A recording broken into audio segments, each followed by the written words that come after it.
I'm Sister María de Guadalupe Rodrigo, and I belong to the religious family of the Incarnate Word. It's a missionary congregation which is found in 5 continents.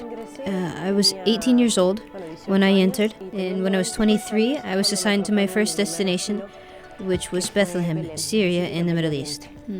I've been there for 18 years. I started out in the Holy Land, the Blessed Land, where I studied classic Arabic. Afterwards, I moved along to Egypt, and I was there for 12 years. When those 12 years passed, I was sent to Aleppo, Syria.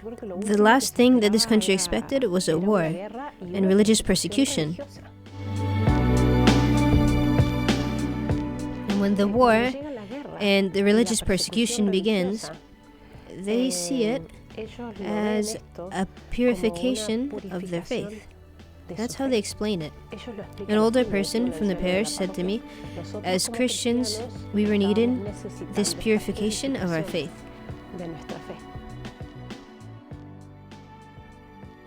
Because in the face of persecution and war, which takes everything from them, all the material things that were so important to them, they find themselves thinking, I have a soul to save, and I'm wasting time, worrying and occupying myself in so many things which in the end are not so important, and they're even sins. And I'm running the risk of losing eternal life. In this sense, the religious persecution has meant a strengthening of their faith.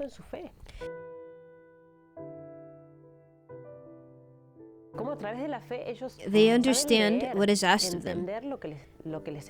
They understand that what is asked of them is the greatest test of love, the greatest proof. There is no greater love than to give one's life for one's friends. And they do not doubt at all that the greatest proof is shedding one's blood for Jesus Christ. They don't doubt it. The youth from the cathedral also say, fine, let them enter and take the city. Let them behead me. I'm a Christian, and I won't stop being Christian. Martyrs. We have martyrs, confessors of the faith. There are testimonies that are truly impressive, like that of a very simple man. Very simple. He was kidnapped for about a month and a half, more or less, with 30 Muslims, with 30 people, 30 Muslims. He was the only Christian, and he says that it was suffocating and very small, and that they took him out just once a day to interrogate him.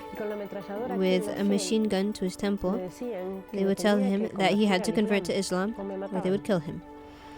When he explains it, he says, I said to them, you don't understand anything. You don't understand anything. I'm Christian.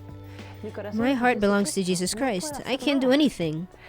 I belong to Him, and I'm not going to betray Him. I can't betray Him. Do whatever you want.